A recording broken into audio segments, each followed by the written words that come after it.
nila Sir Paolo tsaka nila Ma'am Thea, no? Baka mamaya kung saan sila nila ginagawa dito sa mansion yung kalaswaan nila.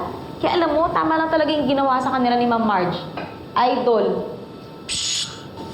Huwag kang maingay. Pero sabi ni Sir Greg, wala raw aalis dito. Gusto niya, dito pa rin lahat titira. Naku, paano yun? Parang may nakaplant na bomba sa sala? Eh kaya nga si Ma'am Marge lang yung maglalakas ng loob. Pero tama ka, good luck. Papayagan siya ng mga amo natin. Pero sabi ng guard, may kumakalat na raw sa village group chat. Hindi lang daw to ang unang beses na may iskandalo dito sa mansyon. Naku, magugulat pa ba tayo? Eh di ba nga, ang daming sikreto sa pamamahay na to. Marami pang lalabas. Hindi lang yan ang huli. Oh, nagulat kayo, no? Unti-unti nang naglalabasan ang sikreto ng bahay nito.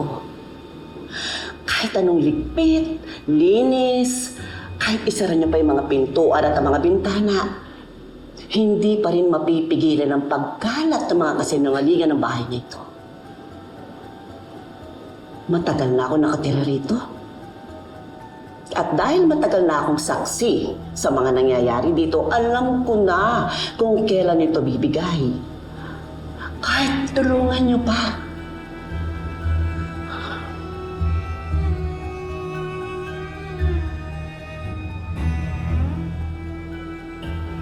Kusa itong babagsak.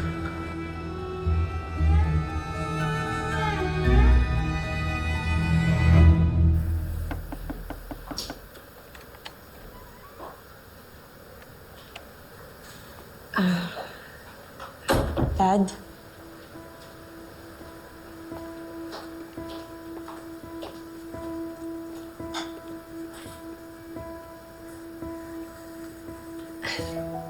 Dad, thanks po for letting us stay.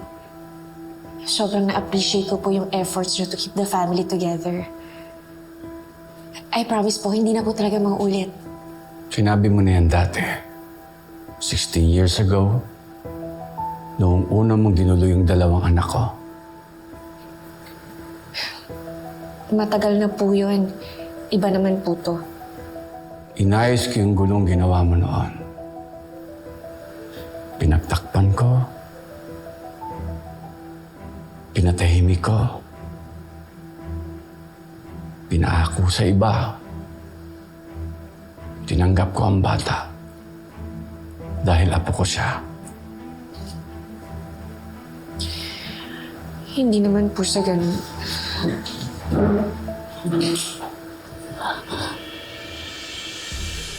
At ngayon, inuulit mo na naman. So tell me, Thea, hanggang kailan kang magpapakain sa tukso?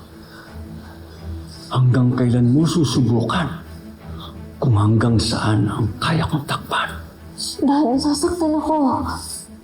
Ganun ka ba kauhaw sa yaman namin na kailangan mong tuhugin ang dalawang anak ko? May asawa ka na. May anak ka na.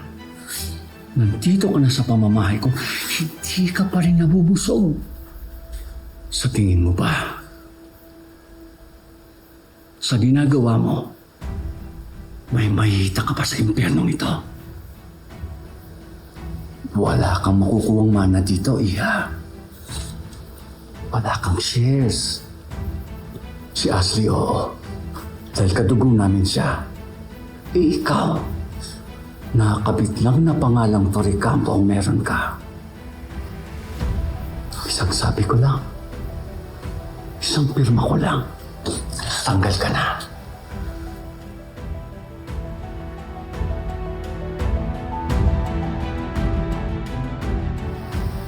Now, if you want to stay in this house, you do exactly as I say. Pinapatuloy kita rito. Dahil sa apo ko. Pero hindi ka pa rin marunong lumugar. At itigil ang pangati mo. Hindi lang pinto ang isasara ko sa'yo. Malis ka na sa harapan ko.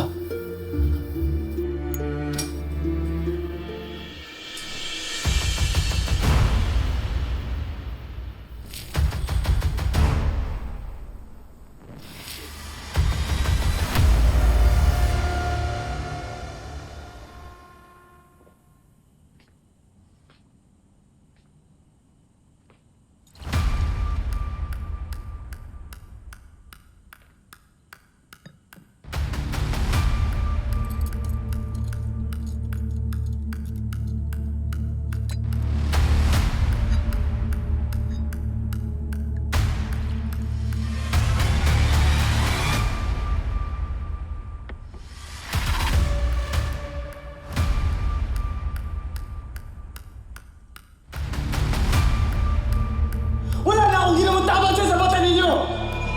Kung ituloy niyo ako, parang hindi niyo ako tunay na anak! Wala kang kwenta! Dad! Binigyan mo na naman ako ng kahiyan. Yung kakapiranggot na tiwala ko, sinayang mo. Huwag na huwag mong kakalabanin ng kuya mo. Kakampihan mo pa rin si Paolo kahit ako'y naagrabyado dito? Anak niyo rin ako! Sana naman minsan maging batas kayo! Go ahead with this house! Para may sumpa ang pamilya to, paulit-ulit na lang! Dapat sa bahay na to, sa pamilya to, masunog! Dahil impyerno ang bahay na to!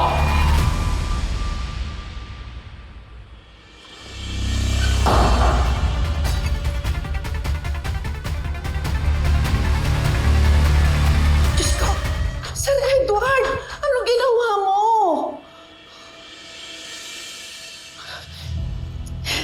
Ako lang maglilinis dito. No. Just leave it like that.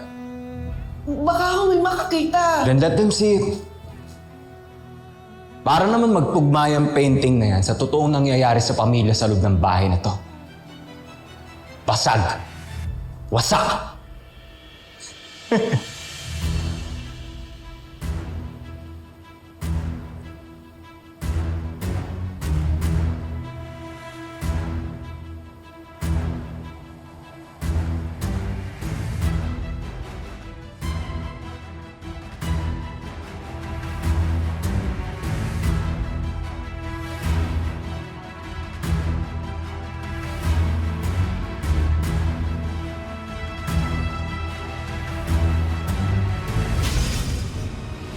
Do you think it's a wise idea na pagsamasamahin natin sila sa iisang bubong? We have other properties naman. Baka mas okay kung paglayuin muna natin sila habang mainit pa. We have to contain the situation. Mas mahirap kung tuloy ng kwento kung magkakahiwalay sila.